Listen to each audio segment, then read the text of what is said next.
እንዴት ከረማችሁ? የእግዚአብሔር አምላካችን ስም የተባረከ ይሁን። በጣም ጥሩ ጊዜ እግዚአብሔር እየሰጠን ነው። እውነት ነው። ቃሉን እየላከልን ነው፣ እየባረከን ነው፣ ታምራቱንም እያሳየን ነው። ለሱ ከዘላለም እስከ ዘላለም ክብር ይሁን። ዛሬ የምንካፈለው ሐሳብ የሐልዎቱ እውነት ወይም ሐልዎት ማለት መገኘት፣ ህልውና ማለት ነው። ስለ ሐልዎቱ እውነት ውስጥ ሆኖ ስለማመስገን ነው። የምስጋና ዓመት ነው። ይሄ ዓመት ስለ ምስጋናው ነው የምንማረው እና ባለፉት 2 ሳምንታት ከወንድማችን አሌክስ ጋር ነበርን። በጣም ግሩም ጊዜ ነበረ እና እሱን የተከተለ ሐሳብ ነው። ለማመስገን አንዳንዴ በጣም ይቸግረናልና እንዴት ነው ማመሰግነው? እኔ እኮ ያለሁበትን ስለማታውቅ ነው። ይሄ እዚህ ቦታ ላይ ቀላል ነው መናገር ልንል እንችላለን። እንደውም አንቺ ምን አለብሽ 2 አባት አለሽ፣ አንዱ ቢሞትብሽ በአንዱ ትበያለሽ እንዳለው ሰውየው ማለት ነው። አንዳንዴ እዚህ ቦታ ላይ ቆመን ሁሉ ስለተመቻቸ ሁሉ ነገር ስለሆነልን መስሎ ሊታያችሁ ይችላል። አንዳንዶቻችሁ ምናልባት አመስግኑ ስንል እግዚአብሔርን ባርኮ ስንል በቃ እዚህ ጋር የእኛንተ ችግር ስለማይገባን ወይም ደግሞ ቁስላችሁን እንደ ቡጭራት እንደዚህ አይደለም የሚለው በኤርምያስ መጽሐፍ ላይ የሕዝቡን ቁስል እንደ ቡጭራት እየቆጠሩ ወይም እንደ መቧጨር እየቆጠሩ የሚያቃልሉ አይነት ሆነን አይደለም። በደንብ አብረን ስለምንኖር ብዙ ነገር እናውቃለንና ዛሬ ያንን ነው የምናየው። እንዴት ነው የምናመሰግነው? እዚህ ውስጥ ነኝ፣ እዚያ ውስጥ ነኝ፣ ስለ ሰው እንኳን የማይገባው ነገር ውስጥ ነኝ ብለን ለምናስብ ሰዎች የሆነ አንድ መነሻ የምስጋና ምክንያት እንደምናገኝ አስባለሁ። ባለፉት 2 ሳምንታት ከማጉረምረም ወደ ዝማሬ ወይ ወደ ምስጋና ብሎ ነው ወንድማችን በተለይ በዕንባቆም መጽሐፍ ላይ ተነስቶ ያገለገለ። ዕንባቆም በጣም እውነተኛ ሰው ነው። መልእክቱ ሲጀምር ነቢዩ ዕንባቆም ያየው ሸክም ይህ ነው ይልና አቤቱ እኔ ስጮህ የማትሰማው እስከ መቼ ነው? ስለ ግፍ ወደ አንተ ጮኻለሁ፣ አንተም አታድንም። በደልን ስለምን አሳየኸኝ? ጠማማነትን ስለምን ትመለከታለህ? ጥፋትና ግፍ በፊቴ ነው፣ ጠብና ክርክር ይነሳሉ። ስለዚህ ሕግ ላልቷል፣ ፍርድም ድል ነስቶ አይወጣም። ኃጢአተኛ ጻድቅን ይከባልና ስለዚህ ፍርድ ጠማማ ሆኖ ይወጣል ይላል። የጥያቄ የክርክር መጽሐፍ ነው። ለምን እንደሆነ አላውቅም። ይህን መጽሐፍ እንግዲህ አንዳንድ መጽሐፍት ወይም አንዳንድ ክፍሎችን ስታስቡ አብሯችሁ ሰው ትዝ ይላችኋል አይደል? እኔ ለመጀመሪያ ጊዜ እንግዲህ ታናሽ ወንድሜ አቡሽ ሲሰብከው ነው ይህንን የሰማሁት። ዕንባቆም ትዝ ይለኛል። በቃ ዕንባቆምን ሲያነሳ ራሱ ፓሽኑ አሰባበኩ ራሱ አይኔ ላይ አለ። ዕንባቆም እውነቱን ነው። ለምንድን ነው ፍትህ የሌለው? ለምንድን ነው ፍትህ አቅም ያጣው? በደል ለምን አሳየኝ? እሺ ለምን ተመልከሽ? ለምን አሳይ? ይሄ ሁሉ ጥመት እያሳየኝ ደግሞ ግፍና ጥፋት በፊት ሆኖ ጠብና ክርክር ተነስቶ አንተ ጸጥ ብለሃል፣ ሕጉ ላልቷል፣ አይወጣም። ኃጢአተኛ ጻድቁን ይከበዋል፣ ፍርድ ደግሞ ጠማማ ሆኖ ይወጣል። ለጻድቁ መፈረድ ሲገባው ለኃጢአተኛው ሲፈረድ ያለው እኔ ይህንን ነው የምመለከተው።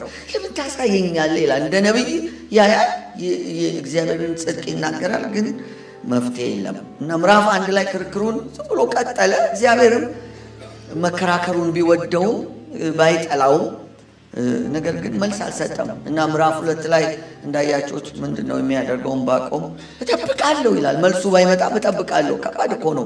መልስ የለም ግን እጠብቃለሁ ይላል። መልሱ ግን ወዲያው አልመጣም። ስለዚህ በ3ኛው ምዕራፍ ላይ ዕንባቆም ነገሩ ሳይለወጥ ሲለወጥ ነው ያየ ነው። ባለፈው ሳምንት ከወንድማችን አሌክስ ጋራ በተለይ ከቁጥር 17 ምዕራፍ 3 ጀምሮ ምንም እንኳን በለስ ባታፈራ በወይንም ሐረግ ፍሬ ባይገኝ የወይራ ስራ ቢጎድል እርሻዎችም መብል ባይሰጡ በጎችም ከጋጡ ቢጠፉ ላሞችም በበረት ውስጥ ባይገኙ ተገላብጧል። በነገራችን ላይ የእናንተ መጽሐፍ ቅዱስ ብዙዎቻችን የያዝ ነው። ጋጥና በረት ተለዋውጦ ነው። ተርጓሚዎቹ ናቸው የተሳሳቱት። እኔ ግን በእግዚአብሔር ደስ ይለኛል፣ በመድኃኒቴ አምላክ ሐሴት አደርጋለሁ። አሁን በሁኔታዎች አይደለም ነገሮች ተሳክተው ወይም ተቀነባብረው ስለመጡልኝ ሳይሆን በራሱ በእግዚአብሔር ደስ ይለኛል ይላል። ምክንያቱም በተለይ ወንድማችን አሌክስ በጣም አጽንኦት የሰጠበት ክፍል እግዚአብሔር ኃይሌ ነው፣ ለማመስገን ኃይል የሚሰጠኝ ራሱ ነው። እግሮቼን እንደ ዋላ እግሮች ያደርጋል፣ በከፍታዎችም ላይ ያስኬደኛል። እግዚአብሔር ነው የምስጋና ምክንያቴ፣ ሰበቤ ራሱ እግዚአብሔር ነው። ለማመስገን አቅም የማገኘው በራሱ በእግዚአብሔር ነው ብሎ ነው የሚለው። በዛሬው ትምህርታችን ዕንባቆም ላይ አይደለም የምንቆየው ወይም የምናየው፣ መዝሙረ ዳዊት ላይ ነው የምንሄደው። ብዙ የመዝሙር መጽሐፍትን አይተናል። ይሄን ምስጋና ሐሳብም ስንጀምር በመዝሙር ነው የጀመርነው። መዝሙር 139 ከዛ በኋላ ከወንድማችን ሳሚ ጋራ መዝሙር 150 149 አይተናል። ዛሬ ደግሞ 73ኛውን መዝሙር ነው የምናየው። ከዛ በፊትም እንዲሁ መዝሙር እንዳየን ታውቃላችሁ። በመዝሙር ውስጥ ብዙ እንሄዳለን። 73ኛውን መዝሙር። ስለዚህ የዛሬውን ርዕስ ብትፈልጉ መዝሙር 73 ልትሉ ትችላላችሁ። በሀልዎቱ ውስጥ ሆኖ ማመስገን እንዳለ ሆኖ የሀልዎቱ ምስጢር እንዳለ ሆኖ ርዕሳችን ያንን ወይም የሀልዎቱ እውነት እንዳለ ሁሉ ማለት ነው። በእግዚአብሔር ሕልውና ውስጥ ስንሆንና ሳንሆን በጣም ልዩነት ከሚያሳዩ የመጽሐፍ ክፍሎች አንዱ መዝሙር 73 ነው። ይሄ መዝሙር ደስ ይለኛል። የጥንት ዝማሬዎችን ያስታውሰኛል። የጥንት ዝማሬዎች እውነተኞች ናቸው። ማንነትን አይክዱም። ጸሎቶቹም እውነት ናቸው። ከጸሎት ውስጥ የሚወጡ ስለሆኑ አንዳንድ ጊዜ የሆነ ዘመን ላይ ተነስቶ ነበረ ማለት ድካምን ሰው ደካማነቱን እንዳያምን፣ ደካማ መታመሙን እንዳያምን፣ መጎዳቱን እንዳያምን ውስጡ እያለ ካደው የለም ይባላል። ይክደዋል፣ ግን ውስጡ አለ እና አንዳንድ ሰዎች ታመው አመመኝ ለማለት ራሱ ተቸግረው ያውቃሉ። እዚህ መጥተው ከሰበኩ ሰባኪዎች አንዳንዶቹ በዛ ውስጥ አልፈዋል። እኛም በዛ ውስጥ አልፈናል። መታመም እግዚአብሔር ፈዋሽ ነው፣ ግን መታመምን መካድ ደግሞ ሌላ ጉዳይ ነው። ታምም ያለው ፈውሰኝ እንዳንል ማለት ነው። አዝኝ ያለው አጽናናኝ እንዳንል እና የደካማነት ደግሞ መገለጫ ተደርጎ ስለሚታሰብ ግልጽነት የማይደፈር ሕይወት ሆኖ ብዙ ጊዜ አይተናል። እነዚህ መዝሙሮች ግን እውነተኛ ናቸው። ይሄ አሳፍ የሚባለው ሰውዬ የዘመረው መዝሙር በጣም እውነተኛና ግልጽ ነው። አሳፍ ማን ነው ለመሆኑ? ይሄ አሳፍ በዳዊት ዘመን ትልቅ ስልጣን የነበረው ሰው ነው። ለእግዚአብሔር የሚቀርበውን አምልኮ የሚመራ ነው። አምልኮ ማለት በዳዊት ዘመን ተራና ቀላል ጉዳይ አይደለም፣ ዋነኛ ጉዳይ ነው። እንደውም በዛሬ ዘመን አደረጃጀት፣ የመንግስት አደረጃጀት በሚኒስትር መስሪያ ቤት እንደዚህ የተደራጀ ወይም ዋናው አሁን መከላከያ ሚኒስቴር፣ ውጭ ጉዳይ ሚኒስቴር ዋና እንደሚባሉት አሁን ለዋና ሰዎች እንደሚሰጡ አምልኮ ለዋና ሰው ነው የሚሰጠው እና በዳዊት ዘመን አምልኮ ዋና ጉዳይ ነው እና እርሱና ልጆቹ የአሳፍና ልጆቹ ዋነኛ የአምልኮውን ዲፓርትመንት የአምልኮውን ሚኒስትር መስሪያ ቤት የሚመሩ ነበሩ። አንደኛ ዜና ምዕራፍ 16 ቁጥር 2 እና እስከ 5 ድረስ እና በአንደኛ ዜና ምዕራፍ 25 ቁጥር 6 ላይ እናገኘዋለን። አሳፍ ምን አይነት እንደነበረ በእግዚአብሔር ታቦት ፊት ያገለግሉ ዘንድ የእስራኤልን አምላክ እግዚአብሔርን ይወድሱት ዘንድ ያመሰግኑትና ያከብሩት ዘንድ ከሌዋውያን ጎን አቆመ ይልና እዛው ምዕራፍ 25 ላይ ቁጥር 6 ላይ አለቃው አሳፍ ነበረ። በኋላም ዘካርያስ፣ ይንኤል፣ ሴሚራሞት፣ ይሄኤል፣ ሜቲትያ፣ ኤልያብ፣ በናያስ እያለ ይቀጥልና በመሰንቆና በበገና አሳፍም በጸናጽል ይዘምሩ ነበር ይላል። እኔ አሁን እዚህ ቤተክርስቲያን አንዱ እግዚአብሔር የባረከን ነገር ማስተዋል ሰጥቶናል። እኔ ብዙ ቦታ ዞሬ ስለማይ ነው። አሁን ቅድም ወንድማችን ፓስተር ሳሚ መሳሪያ ተጫዋቾችን ዘማሪዎችን ሲባርክ በጣም ደስ ይለኝ ነበር። ለምን እነሱ አሁን እዚህ ጋር መሳሪያ የሚጫወቱ ዛጋ ናቸው። ነገራችን ላይ መሳሪያ የሚጫወቱ የሆነ የኛን ጉድለት ማሟያ አይደሉም። ዋና ነገር ይዘው ነው የሚቀርቡት በእግዚአብሔር ዘንድ። በጣም በቃ አስፈላጊዎች ናቸው። ሳይኖሩ አይደለም ትዝ የሚለን የሚገባው እያሉ እግዚአብሔርን ማመስገን አለብን። እነዚህ እግዚአብሔርን እንድናመሰግን እግዚአብሔር የሰጠን ስጦታዎች ናቸው። ዘማሪዎቻችን እግዚአብሔር የሰጠን ወደ እግዚአብሔር እንድንቀርብ ይዘውን የሚቀርቡ ናቸው። መታደል ነው እንደነዚህ አይነት እጃቸው ሰልፍ የሚያውቅ ጣቶቻቸው ዘመቻ የሚያውቅ ሰዎችን ማግኘት። አሳፍ እንደዛ ነበረ በዘመኑ። መዝሙሩ እንዲገባን ማንነቱን መጀመሪያ መረዳት አለብን በሚል ሐሳብ ነው። አሳፍ ዘማሪ ብቻ አይደለም ነብይም ነው ይለናል መጽሐፉ። እዛው አንደኛ ዜና ምዕራፍ 25 ቁጥር 1 ላይ ዳዊትና የሰራዊት አለቆች ከአሳፍና ከኤማን ከኤዶታን ልጆች በመሰንቆና በበገና በጸናጽልም ትንቢት የሚናገሩትን ሰዎች ለማገልገል ለዩ። በአገልግሎታቸውም ስራ የሰሩ ሰዎች ቁጥር ይህ ነበር ይዘረድራቸዋል። አሳፍና አብረውት የነበሩ ሰዎች ነቢያቶችም ነበሩ። የትንቢት አገልግሎት ልክ ነበራቸው እና ይያውን ቀጥሎ የምናየው ዘማሪ የዘመረው መዝሙር አንደኛ የመዘምራን አለቃ ነበር፣ ሁለተኛ ራሱ ዘማሪ ነበር፣ ሶስተኛ ነብይ ነበር። እና ከነብይ እንደዚህ ይወጣል እንዳትሉ መዝሙር 73 ከቁጥር 1 ጀምሮ በዝማሬው ውስጥ ብዙ ነገር ነው ያለን። ዘማሪው ውስጥ ጥልቅ ግራ መጋባት ውስጥ ያለ ሰው ነው። እንዳልኳቸው አይዋሽም፣ ማንነቱን የሚገልጥ ነው። ይብዛም ይነስም ዛሬ የማነሳው መዝሙር የኔንና የእናንተን ህይወት ይመለከታል። በአንድ እንደው የሆነ ቀን በዚህ ውስጥ አልፈናል። ይሄንን መዝሙር ያልዘመረ ሰው አለ ብዬ አላስብም። እኔ ዘምሬ አውቃለሁ። እና አንዳንዴ እንደዚህ እንላለን፣ ግራ ልጋባም እንላለን። ደስ ይለኛል ይሄ መዝሙር። ለምንድን ነው? ግራ ስለምንጋባ ነው። ጦቲትን ጅቡ አልበላሽ ውረጂ ብላት ጊዜ ማትበላኝ ከሆነ አልበላሽም ምን አወጣው እንዳለችው ግራ ልጋባም ስንል ከጀርባ አንዳች ግራ ይገባን ነገር አለ። መናገር ጥሩ ነው፣ ማወጅ ጥሩ ነው፣ በጣም ልክ ነው። እዚህ ጣላ ሲል አልካፈም ግራ አታጋባኝም እንላለን። ምናልባት ከመዝሙሩ ጀርባ ከዚህ ከምንዘምረው መዝሙር ጀርባ ያልገቡን ብዙ የህይወት ጥያቄዎች እንደሚኖሩ እናስባለን። የመዝሙር 73 ሐሳብ የመጀመሪያዎቹ በተለይ 16 ቁጥሮች በብዙ ግራ መጋባት የተሞሉ ናቸው እና በጣም ጥልቅ ግራ መጋባት ውስጥ ያለ ሰው ነው የዘመራቸው።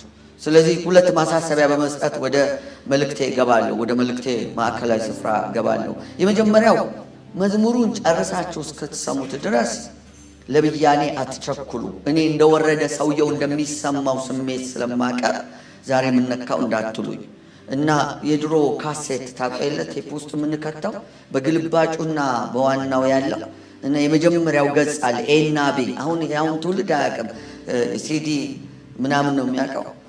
ከዛ በኋላ ደግሞ አሁን በፍላሽ ነው፣ ከዛ ዩቲዩብ ነው ኮፒ አድርጎ የሚሰማቸው ነው። የድሮ ግን እኛ እዛ ውስጥ ቴፕ ውስጥ እንከታለን፣ ከዛ በኋላ ገልብጠን እንሰማለን። እና ልክ እንደዛ ስሙት። ያልገባቸው ካሉ ለልጆቻቸው አስረዷቸው፣ ይሄ ማለቱ ነው በሏቸው። ተስፋ አደርጋለሁ ይሄንን እንደምታውቁ። በጣም ካላወቃችሁ ምን እንደሆነ ምንቴ ቢሮ አስተዳደራችን ምንቴ ቢሮ ሄዳችሁ ቴፑንም ካሴቱንም ታገኙታላችሁ። ምን ማለቱ ነው ብላችሁ ጠይቁት። እና የመጀመሪያው ገጽ አለ፣ ሁለተኛው ገጽ አለ ኤና ቢ። አሁን ኤን ነው የምጀምረው። ወደ ቁጥር 1 እንሄድ። መጽሐፋችሁን ይዛችሁ አብረን እንሄዳለን። መዝሙር 73 ከቁጥር 1 እስከ 2 ልባችሁ ለቀና ለእስራኤል እግዚአብሔር እንዴት ቸር ነው። እኔ ግን እግሮቼ ሊሰናከሉ አረማሜድም ሊወድቅ ትንሽ ቀረ ይላል አሳፍ። ልባቸው ንጹሕ ለሆነ ለእስራኤል እንዴት ቸር ነው። እኔ ግን እግሮቼ ሊሰናከሉ አረማመዴም ሊወድቅ ወይም አዳልጦኝ ሊወድቅ ትንሽ ቀረኝ ይላል። ልዩ ልዩ ትርጉሞችን እንጠቀማለሁ። በተለይ 1980 እና 1993ን ከ1954 ጋር አብሬ እጠቀማለሁና በ1980 ትርጉም ላይ እኔ ግን መተማመን ስለጎደለኝ እምነቴ ሊጠፋ ተቃርበዋል ይላል። ሁለት ነገሮች ነው የምናገኘው። አሳፍ ምን ይላል? ልባቸው ቅን ለሆነ እስካሁን ንጹሕ ለሆኑ ሰዎች እግዚአብሔር እንዴት ቸር ነው፣ እስካሁን ድረስ በቅንነት እግዚአብሔርን ለሚያመልኩ ሰዎች ይላል አሳፍ። ልባቸው ንጹሕ ሆኖ እስካሁን ድረስ እግዚአብሔርን በሚያመልኩ ሰዎች በጣም እየተገረመ ነው። እሱ ግን በቀድሞ እምነቱ ላይ አይደለም። ተመልከቱ፣ ሰውየውን እንዳትረሱት ነብይ ነው፣ ሰውየው ዘማሪ ነው፣ ሰውየው የመዘምራን አለቃ ነው። ግን ምን ይላል? ቅንነቴ ሊጠፋ ነው ይላል። እንደ ቀድሞ እምነቱ ጠንካራ ሊሆን አልቻለም። ምክንያቱም በሚያያቸው ነገሮች ቅንነቱን አጥቶ ነበር።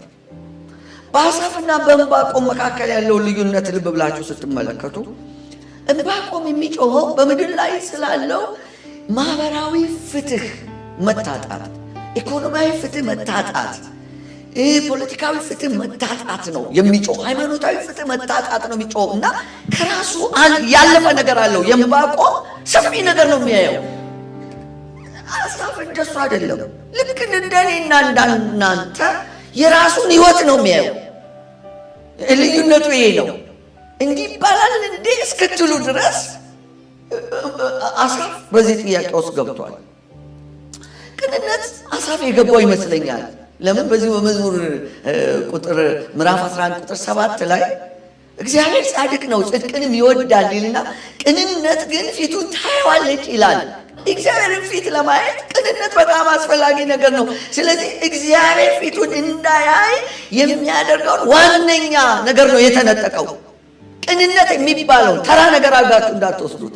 የልብ ንጽህና በማቴዎስ ወንጌል ምዕራፍ 5 ላይ ያሉ አንቀጸ ብፁዓን 8 ወይም 9 የብጽህና ሐሳቦች በጣም ልቤ የሚመሰጠው ሁልጊዜ የምናፍቀው ልበ ንጹሐን ብፁዓን ናቸው ይልና ተስፋው እግዚአብሔርን ያዩታልና ይላል።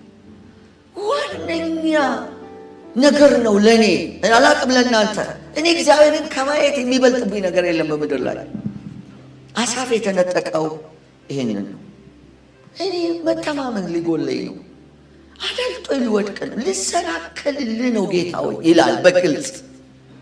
ለምን እንደሆነ ሲናገር አሳፍ ምክንያቱን ሲያስረዳ ቅንነቱን ያሳጣቸውን ነገሮች ይዘረዝራል። እኛ ራሱ ብዙ ጊዜ ቅንነታችንን አተን እናውቃለን። ለምሳሌ የሆነ ሰው በየዋህነታችን ተጠቅሞ ሲያታልለን፣ በምድር ላይ የሚሆነው ነገር አልገባ ሲለን፣ አጠገባችን ያሉ ሰዎች ያላግባብ የበለጠጉ ሲመስለን፣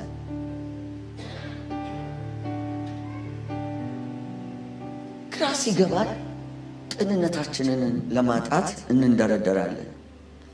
ይሁን ያመንነው ሰው አምነን የሆነ ነገራችንን የሰጠነው ሰው ሲጎዳን ከዛ በኋላ ሰው ማመን ይከብደናል።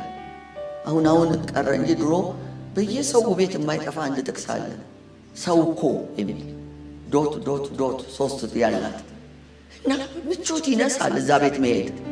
እናንተም ሰው ስለሆናችሁ ሰው እኮ አንድ ሰዎች አሉ ጴንጤ ማለት ብለው ሃይማኖት ጠቅሰው እንደዚህ ማለት ብለው የሆነ ሃይማኖት ጠቅሰው በዛ የተሰናከሉ ቅንነታቸውን ያጡ የሆነ ዘርን ነቅሰው እንዲህ አይነት ዘርማ የሚሉ ሰዎች አሉ።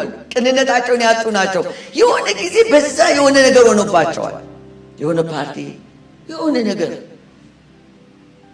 ይህ ብቻ አይደለም።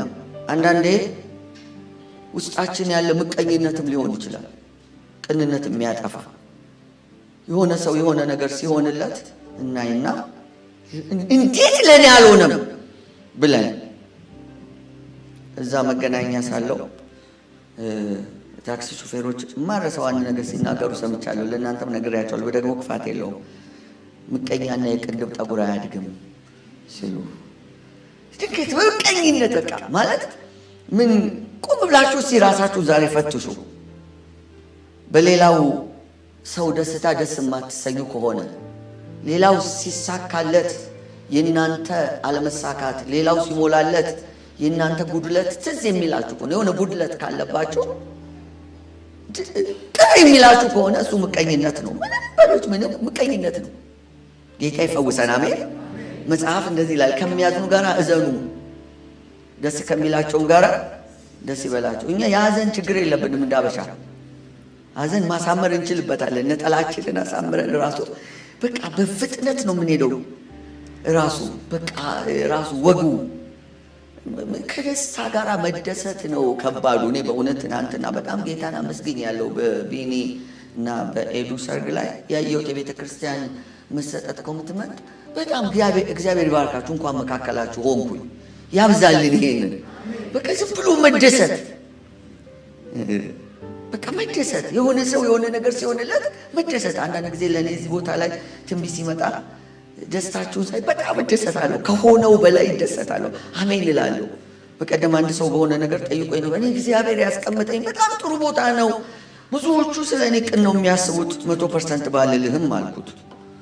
100% ቢሆንልኝ ደስ ይለኛል ስለ ሁሉ ነገር። እና አንዳንድ ጊዜ እዚህ ጋር ይሁን ሲመጣ እንደውም አንድ ነቢይ እዚህ ጋር ብሎኛል፣ አንተ እኮ አለኝ እንደነሱ አልተደሰትክም አለኝ። የሆነ ቀን ዓርብ በጣም እግዚአብሔር እየባረከን ነው። በነገራችን ዓርብ የማትመጡ ሰዎች እየተጎዳችሁ ነው።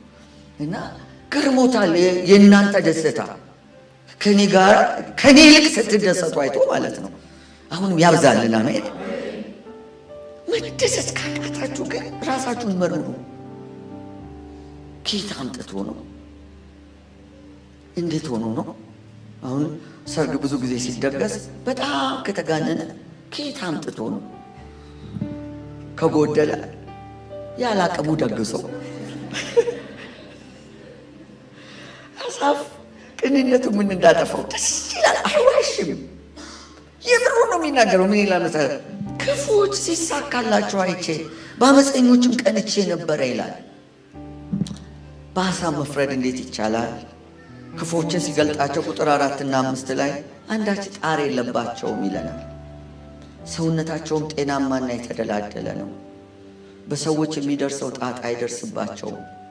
በሌላው ሰው የሚሆነውን መከራ አያገኛቸውም ይላል። ጣር የለባቸውም፣ ጭንቀት የለባቸውም። ክፉዎች በጣም ጤናሞችና የተደላደለ የሞላ ሰውነት ነው ያላቸው። በሌላው ሰው የሚመጣው ጣር የለ፣ ጣጣ የለ፣ መከራ የለ። አንዳንዴ እንደዚህ ብላችሁ አስባችሁ ታውቃላችሁ? እናንተ ተንጠራርታችሁ መሰላል ቀጥላችሁ መውጣት ያቃታችሁን ሌሎች ሰዎች ቁጭ ብለው በቀላሉ ሲያወርዱት ስታዩ ፍርድ ለምን ይዘገያል ብላችሁ ጠይቃችሁ ታውቃላችሁ? እውነት ለምንድን ነው ዋጋ ያጣው? ክፍ ለምንድን ነው ይሄን ያክል የሰለጠነው? ታማኝነት ለምንድን ነው ይሄን ያክል የጎደለው? ቅንነት ለምን ሞኝነት ተደርጎ ይቆጠራል? ፈጽሞ አይገባችሁም። አሳፍ እንደዛ የሚሆን ዝም ብሎ ታዘባቸው። ቁጥር 8 እና 9 ላይ ደርሰናል። ትዕቢትን አጌጡባት፣ የአንገት ጌጣቸው አደረጓት ይላል። አመፃ እንደ ልብስ ደረቧት፣ እንደ ካባ ለበሷት ይለናል። አያርፉም ደግሞ በትዕቢትና በአመፅ የኖሩ ቢሆንም በትዕቢት አይናቸው ሰባ፣ ወፈረ። የሰባ አይናቸውን በፈለጉት ላይ እንደፈለጉ ያጉረጠርጣሉ፣ የፈለጉትን ይገላምጣሉ። ልባቸው በከንቱ ሐሳብ ነው የተሞላው። ያንን በልባቸው ያለውን ሐሳብ በአፋቸው ይዘረግፉታል። አጋጣሚ አይደለም ለነሱ ክፋት። አስበው ተዘጋጅተው ክፉ ነገር ይናገራሉ፣ ለነገ አይሉም። የፈለጉትን ነገር በፈለጉት ጊዜ ማድረግ ይችላሉ። ሃይባይ ቀጭ ተቆጭም የለባቸው ይልና ይገርማል። ሞታቸው እንኳን ጣር የለበትም ይላል። ቀብራቸው እንኳን ያማረ ነው። አሁን ጌታ ሆይ ሰርግ ነው በለኝ የሚያሰኝ የሐዘን ቤት ስርዓት ገጥባቻ ዲዘርት ያልቀረው ከሁሉ ነገር ሞልቶ ኬኩ ማኪያቱ ነጣ ይበልልክ ጠቆር ይበልል ተብላችሁ ማለት ነው። ኬኩ ቀርቦላችሁ የባለጠጋዎች እኔ ካላችሁ ያድርጉ። ሰውየው በምድር ያፈራው ሀብት ይዞት ካልሄደ እዚሁ ቢበተንስ ምን አለ? ግን ይሄ ዛሬ አይደለም የተጀመረው። ሉቃስ 16 ቁጥር 22 ሳነብ ሁል ጊዜ ይገርመኛል። ድሃው ሞተ ይላል ስለ አልዓዛር። መላእክትም ወደ አብርሃም እቅፍ ወሰዱት። ባለጠጋው ደግሞ ሞተና ተቀበረ፣ በሲኦልም በስቃይ ሳለ ብሎ ይላል። ድሃው ሞተ ተቀበረ። በቃ ድሃ ከሞተ ይቀበራል። እንደውም እዛኛው ሰፈር ዘመዶቻችን ጋር የሙሉና የግማሽ ፍታት አለ። ታውቃላችሁ? እንደ ከፈላችሁት መጠን ነው ፍታቱ። ሙሉ የከፈለ ደብል የከፈለ በደንብ ይፈታለታል። ግማሽ የከፈለ እሱን ካገኘ ነው ቀላል ፍታት። ከሌለው ደግሞ አፈር ነህና ወደ አፈር ትመለሳል። ተቀበተን ተደርጎ ህይወት የሚቀጥለው ቀጥሎ ነው፣ ይቀጥላል።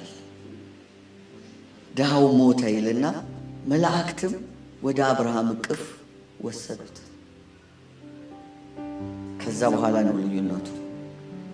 ለሞታቸው ጣር የላቸውም ይላል። ለከት የሌለው ድፍረታቸው ምድርን ብቻ ሳይሆን ሰማይንም አካሏል ይለናል። እኔ ከመልእክቱ ይሄኛው ክፍል በጣም ልቤን ይነካኛል። ቁጥር 9 እና 11 አንብቡት። አፋቸውን በሰማይ አኖሩ፣ አንደበታቸውን በምድር ሁሉ ተመላለሰ።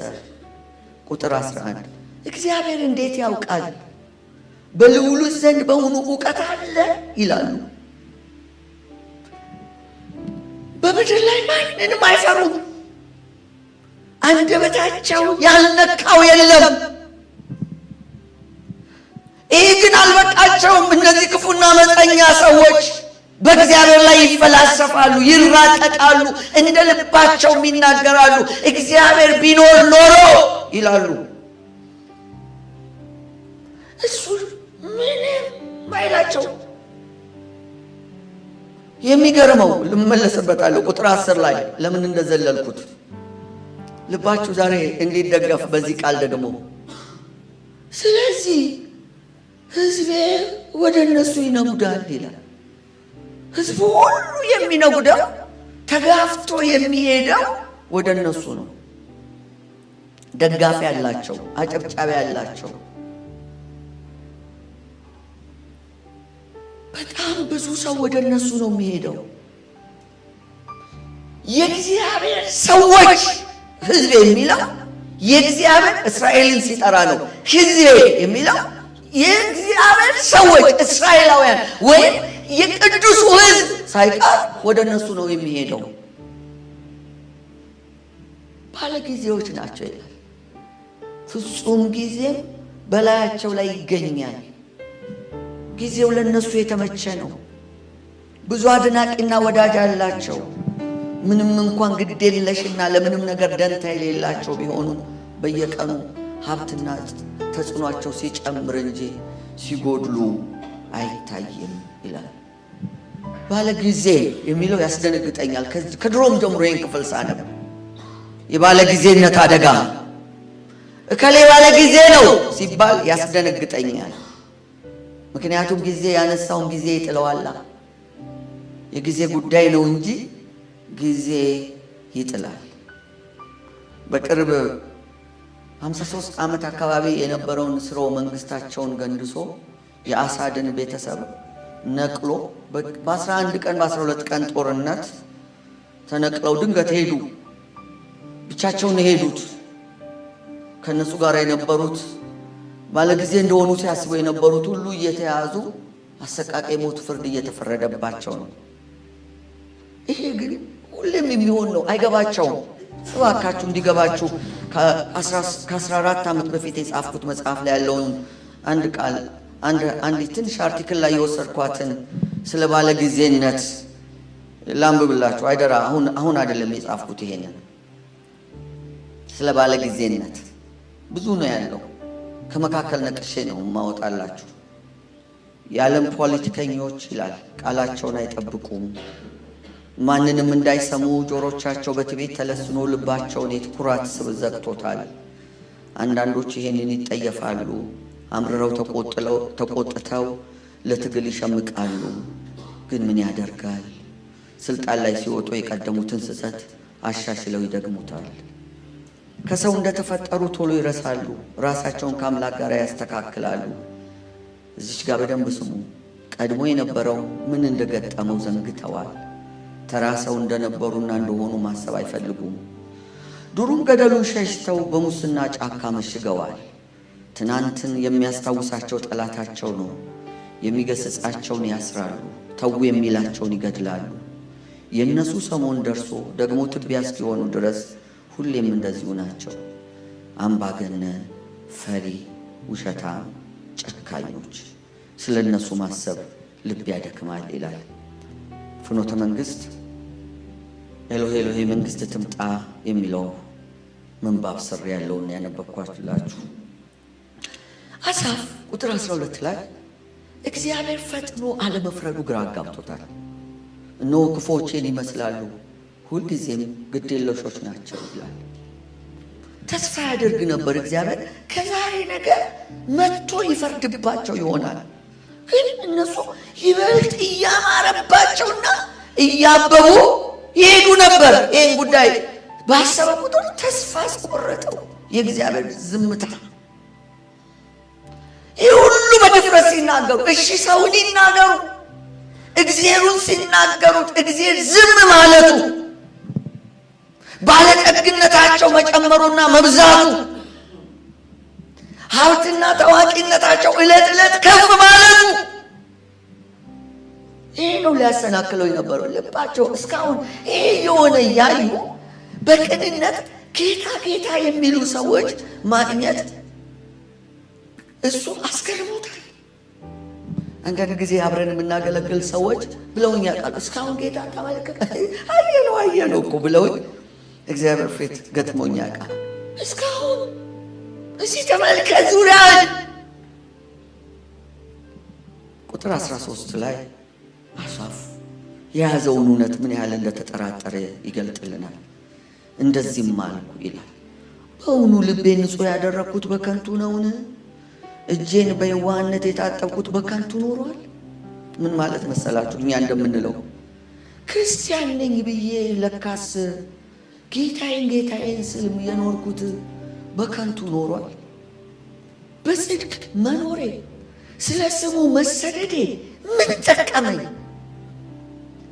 ከሁሉ በኋላ የሆንኩት በእርሱ ምክንያት ነው። ብዙ ጊዜ ፍርዱን ታያላችሁ ብዬ ተወራረድኩ።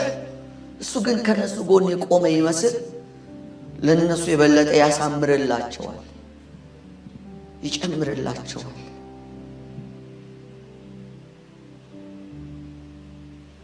ጭራሽ እግዚአብሔር አሳፍ ያልገባው ነገር ለምን እሱ ላይ በተለየ ሁኔታ እንደጨከነ አልገባውም። እግዚአብሔር በጣም ጨክኖብኛል ነው የሚለው። ቁጥር 14 እና 15 ሁል ጊዜ እየተገረፍኩ መሰደቤ በማለዳ ነው።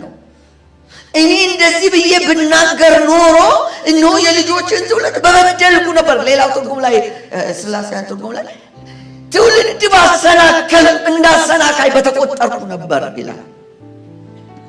አሳፍ እዚህ ላይ ያሳዝነኛል። እግዚአብሔርን ማምለክ ቅጣት መስሎ ታይቶታል።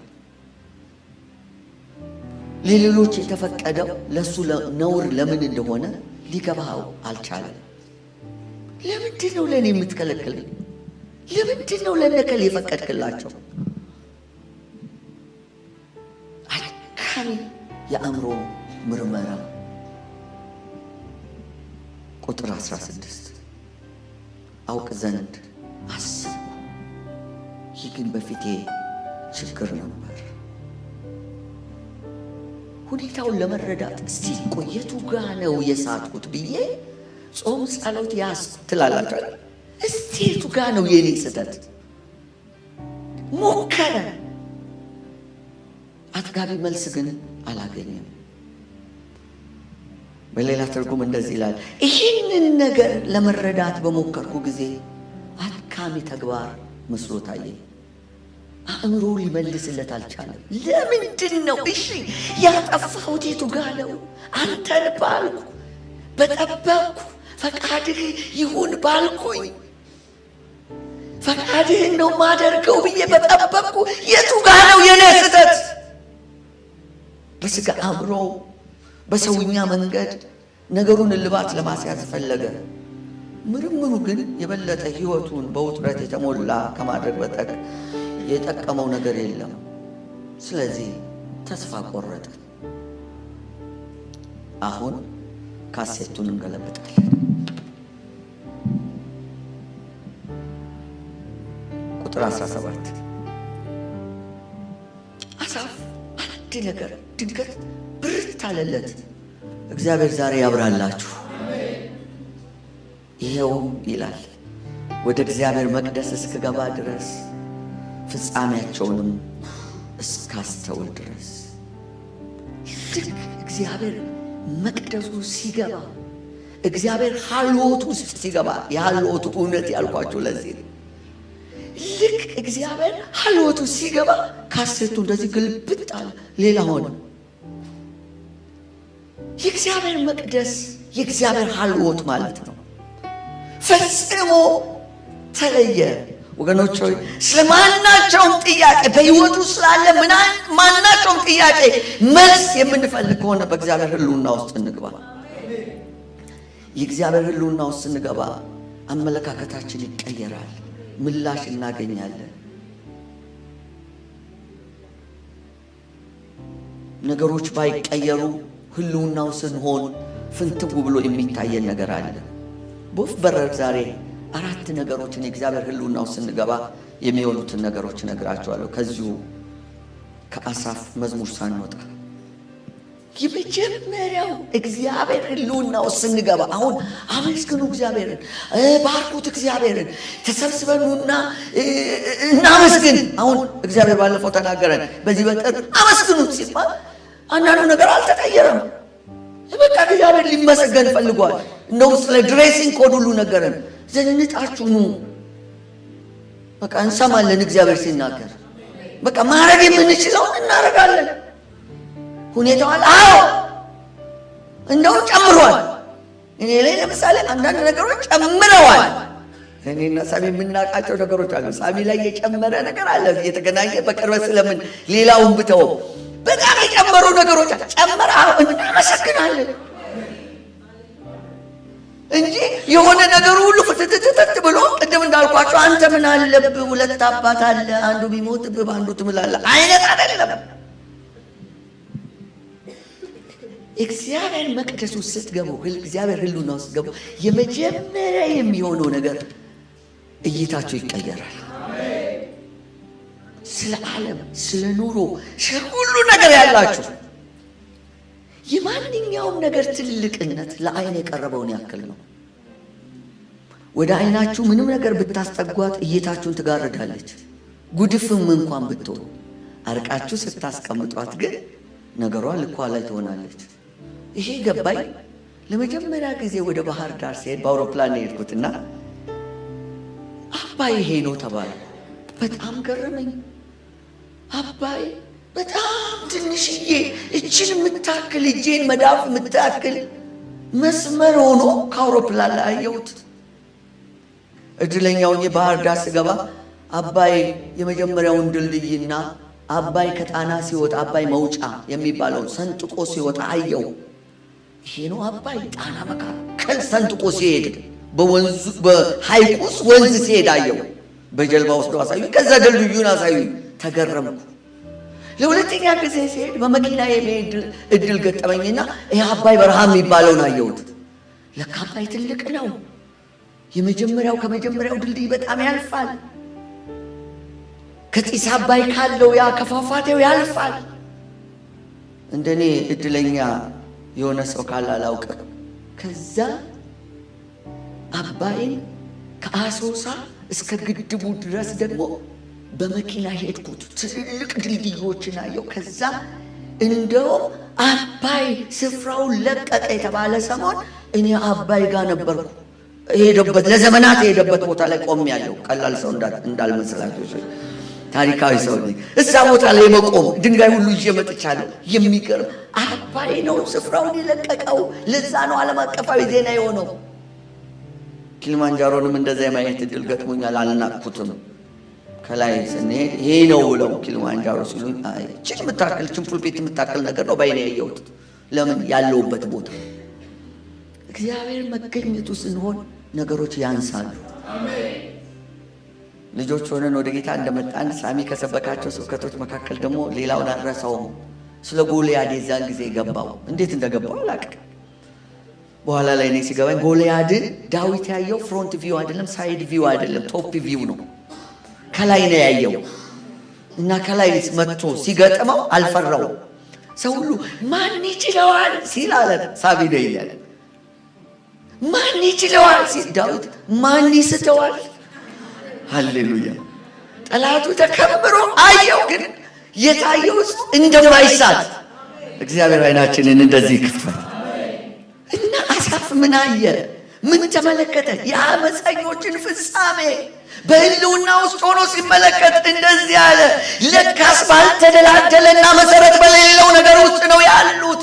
የረገጡት ለካዛ ነው። በሚያዳልጥ ስፍራ አስቀመጥካቸው። እንዴት ፈጥነው በቅጽበት ጠፉ፣ በድንጋጤ ፈጥነው ወደሙ። ወደ ጥፋት አወረድካቸው። ወደ እግዚአብሔር መቅደስ ህልውና እስካልገባን ድረስ የዚህ ዓለም ሰዎች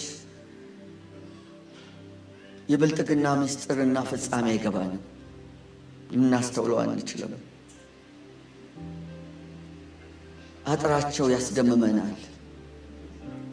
ቆርቆሮቻቸው ያስፈራናል፣ ያስደነግጠናል።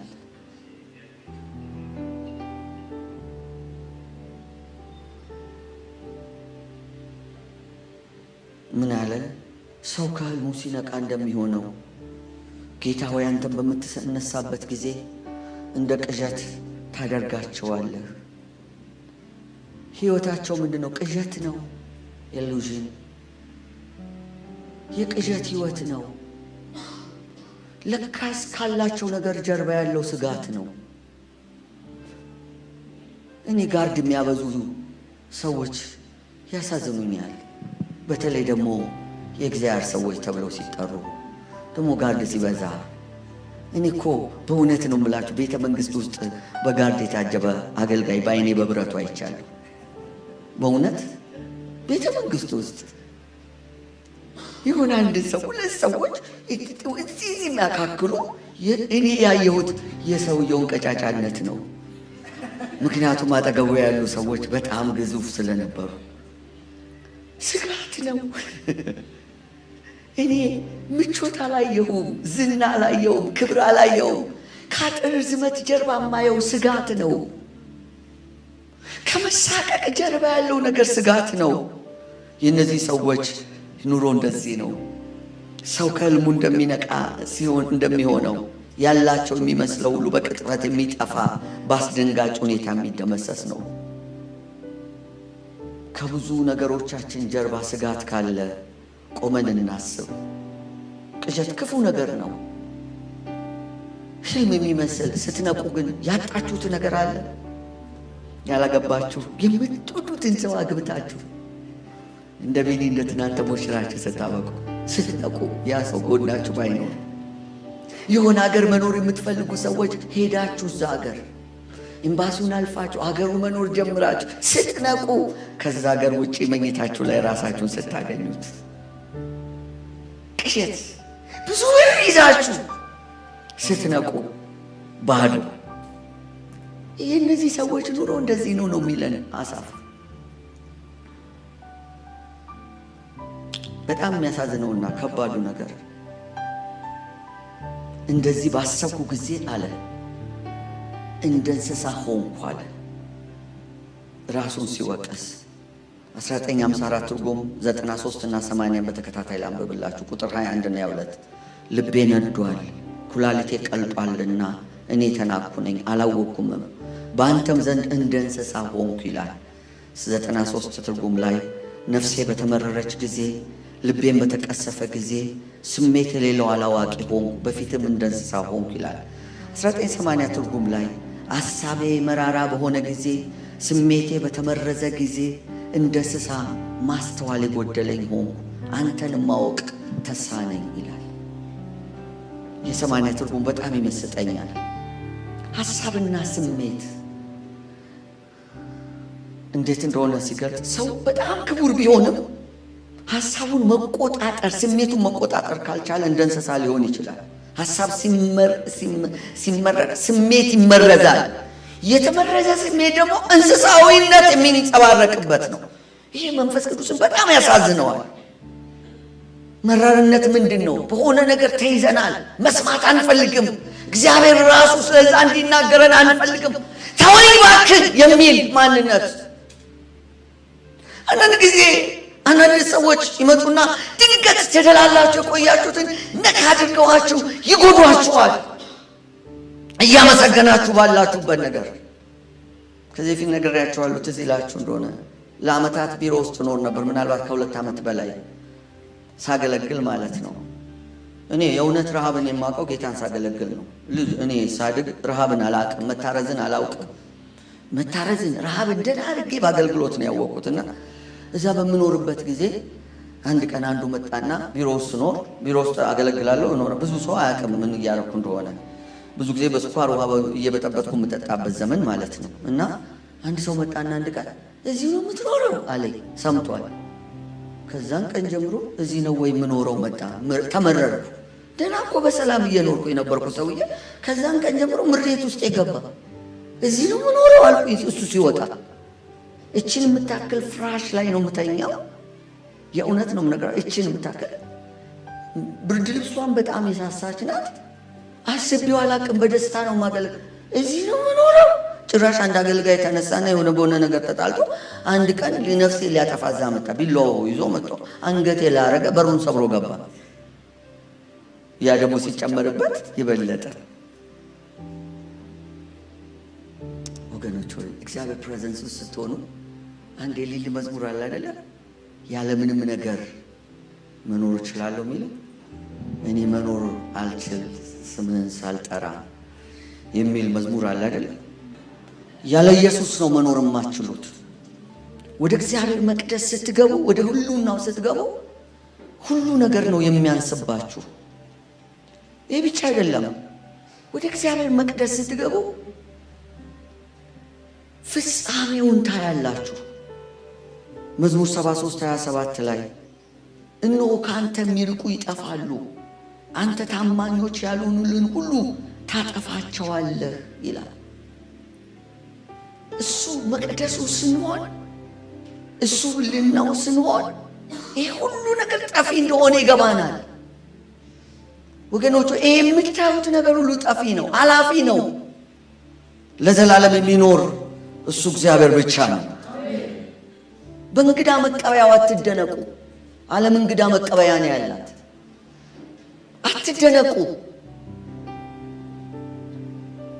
ሶስተኛ የምነግራችሁ ነገር ወደ እግዚአብሔር መቅደስ ህልውና ስንገባ ለራሳችን ያለን አመለካከት ፈጽሞ ይለወጣል።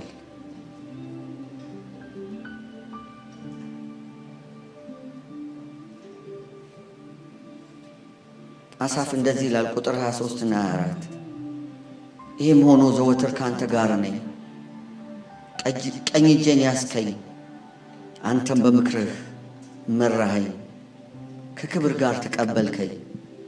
እግዚአብሔር ህልውናው ስንሆን እግዚአብሔር መጀመሪያ የሚያደርገው ነገር እጃችንን ይዞ ያሳየናል። እያቸው እስቲ ነከሌ አንተ እንደምታስበው አይደለም ፍጻሜያቸው። ይህ እነዚያ የቀናባቸው ሰዎች ምን እንደሚመስል ፍጻሜያቸውን ተመልከት። እግዚአብሔር እንደዛ ነው የሚያደርገው። ቁጥር 25 ላይ ይሄ ሲገባን ልክ እግዚአብሔር መክሮን ሲያወጣ እንዴት እንደሚሆን ታውቃላችሁ? ወደ ጥልቅ ምስጋና ውስጥ እንገባለን። ቁጥር 25 ሌላውም በጣም የምደሰትበት የመጽሐፉ ክፍል ነው። በሰማይ ካንተ በቀር ማን አለኝ? በምድርስ ውስጥ ካንተ ሌላ ምን እሻለሁ? እግዚአብሔር ብቸኛ ሀብታችን ሆኖ ይሳላል። ለማመስገን አቅም እናገኛለን። ምን ብለን? በሰማይ ማን አለኝ? በምድር በሰማይ አንተ ካለ፣ በሰማይ አንተ ካለ፣ በምድር ምን እሻለሁ? ምን እፈልጋለሁ? ምንም። ይኸውላችሁ በሚያዳልጥ ስፍራ አስቀመጥካቸው ሲል አሳፍ የምድር ማዳለጥ አይደለም፣ ሰማይ ያዳልጣቸዋል። እነዚህ ሰዎች የምድር ብቻ አይደለም፣ ሰማይ ላይ ሁሉ ይዳልጣል እግራቸው። እኔና እናንተ በእግዚአብሔር የታመንን ከሆንን በሰማይ የጸኑ እግሮች አሉ። ያ ሲገባን በምድር ምንም አይኖረን። ለማጽናናት አይደለም፣ የእውነት የኖርኩበትን እውነት ነው የምነግራችሁ። ሳንደክም ቀርተን አይደለም፣ ሳንፍገመገም ቀርተን አይደለም፣ ሳንቆዝም ቀርተን አይደለም። ቁጥር 26 ላይ ያለው ገብቶን ነው። ሥጋዬና ልቤ ሊደክሙ ይችላሉ፣ እግዚአብሔር ግን የልቤ ብርታት የዘላለም እድል ፈንታዬ ነው። ቃል አልገባላችሁም። ይሄ ሥጋ አይደክምም ብዬ ቃል አልገባላችሁም። አይፍገመገምም ብዬ ቃል አልገባላችሁም። አትቆዝሙም ብዬ ዛሬ ማታ ብዬ ተስፋ አልሰጣችሁም። ሊደክም ይችላል፣ ሊስገመገም ይችላል። እግዚአብሔር ግን የልባችሁ ብርታት ነው። እሱ የዘላለም ዕድል ፈንታችሁ ነው። ይሄ ሲገባ ትቆማላችሁ። እግዚአብሔር ግን የልብ ብርታት፣ ልብን ድግፍ የሚያደርግ ማንም ሊደግፍ አይችልም ከእግዚአብሔር በስተቀር። ወደ እግዚአብሔር ሕልውና ስንገባ ሁሉ ነገር ስለ እግዚአብሔር ያለን መረዳት ይለወጣል። በዚህ ነው የምንፈጽመው። ከዛ ወደ አስደናቂ ወደ ጌታ እራት እንሄዳለን። ዛሬ ጌታ አስደናቂ ነገር እንደሚያደርግ ተናግሮኛል። አሳፍ ሲጀምር ምን አለ? ልባቸው ለቀናው ንጹሕ ለሆነ ለእስራኤል እግዚአብሔር እንዴት ቸር ነው። እኔ ግን መተማመን ስላቃተኝ አዳልጦ ልወድቅ ትንሽ ቀረው አለ። ከእግዚአብሔር መገኘት ውስጥ ስንወጣ እግዚአብሔር እንደማያስብልን እኛ ግድ እንደሌለው እንደረሳን ጸሎታችንን እንደማይመልስ ነው የሚሰማን። እግዚአብሔር መገኘት ውስጥ ስንገባ ግን ቁጥር 28 ላይ ያለው መዝሙራችን ይሆናል። ለእኔ ግን ወደ እግዚአብሔር መቅረብ ይሻለኛል። ጌታ እግዚአብሔር መጠጊያ ያድርጌዋለሁ ስለ ሥራ ሁሉ እናገር ዘንድ። እግዚአብሔር መጠጊያ የሚለውን ፓስተር ሳሚ የሰበከውን ስብከት እንደገና ብትሰሙት የበለጠ ይገባቸዋል። ይህ ሐሳብ ለእኔ ወደ እግዚአብሔር መቅረብ ይሻለኛል። ጌታ እግዚአብሔርን መጠጊያ ያድርጌዋለሁ። ምን አደርጋለሁ? ስለ ሥራ እናገራለሁ። ስለ እግዚአብሔር ለማናቸውም ነገር ቢሆን ወደ እግዚአብሔር መቅደስ መግባት ይሻለናል። ምናልባት ዛሬ ወደዚህ ስፍራ ስንመጣ ከእግዚአብሔር ጋር ቀይማት ውስጥ ገብተን ኩርፊያ ውስጥ ገብተን የመጣን ሰዎች እንኖር ይሆን? ወደ እግዚአብሔር መገኘት ውስጥ ስንገባ ነው ኩርፊያችን የሚለቀን፣ ቀይማታችን ጥሎን የሚሄደው። የተቀያየመ ሰው ይኖር ይሆን? እኔንማ ያለ ሰው እኔ ላይማ ትበረታለህ። አንዳንድ ትንንሽ ልጆች በቤት ውስጥ እንደዚህ ይላሉ አይደል? እሱንማ እሷንማ እኔ ላይ ግን እግዚአብሔር ፊት እንደዚህ ያለ ሰው ይኖር ይሆን? እግዚአብሔር ሕልውናው ስንገባ መዝሙራችን ይቀየራል። እስር ቤት ሆነን የሚገርም ዝማሬ ታመን የሚገርም ዝማሬ አጥተን የሆነ ዝማሬ ይመጣል። ደግሞ ሰይጣን ሞዛዛ ነው። አንድ ነገር ከጀመረ እዛው ነገር ላይ ይመጣባችኋል። እንድታጉረመርሙ ነው። ጤና ከሆነ ጸልያችሁ ተፈወስኩላችሁ፣ እንደገና ስሜቱ እንደገና ሊብስ ይችላል። ደግማችሁ አመስግኑ። ወኔ ወደ ጤና መቅረብ አይደለም የሚሻለኝ፣ ወደ ሀብቴ መቅረብ አይደለም፣ ወደ ዝና መቅረብ አይደለም፣ ወደ አገልግሎቴ እንኳን መቅረብ አይደለም፣ ወይም ወደዚህ ነገር ወደዚያ መቅረብ አይደለም፣ ወደ ስኬቴ መቅረብ አይደለም፣ ወደ እግዚአብሔር መቅረብ ይሻለኝ። አሁን ያለን ምንም ነገር ከክርስቶስ ያንሳል። ምንም ነገር የምንመካበት ልናሳየው የምንሞክረው ምንም ነገር ከክርስቶስ ያንሳል። በጣም የምንመኘው ምንም ነገር ከክርስቶስ ያንሳል። የሌለ ነገር ባገኘው ብለን የምንለው ከክርስቶስ ያንሳል። ከክርስቶስ ባነሰ ነገር ደግሞ እጅግም ደስ አይበላችሁ፣ እጅግም አይክፋችሁ። ስለዚህ ቤታችሁን እስር ቤት አታድርጉት።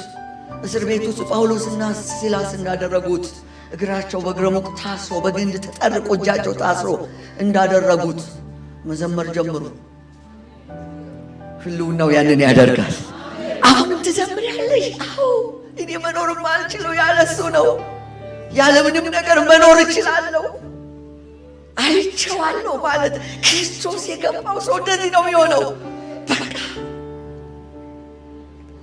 ገንዘብ፣ ትዳር፣ ልጅ፣ ሀብት፣ ዘመድ፣ ቤተሰብ፣ ጓደኛ ይሄን ነገር ባገኝ ኖሮ ብለን የምንለው ሕልውናው ሲመጣ ምንም ይሆናሉ። በዛ ውስጥ መጠመቅ ይሆንልን። ነቢይ መስፍን የሚባል መስፍን ንጉሴ ብዙ ጊዜ የሚናገረው አንድ ነገር አለ። አንዳንድ ሰዎች ይመጣሉ አለ፣ ልክ እንደ ዶሮ ናቸው አለ። ዶሮ የምታውቁ ሰዎች ይገባቸዋል። ሌላ ቦታ አፈር ላይ ሲጭሩ በክንፋቸው ሙሉ አቧራ አራግ ተሸክመው ይመጡና ሳሎን ላይ ወይም መኝታ ቤት ላይ ድንገት አርገው ያራግፉታል። አዋራ ቅንቅን ለቀው ይሄዳሉ። አንዳንድ ሰዎች ይመጡና አዋራ ያራግፉብናል።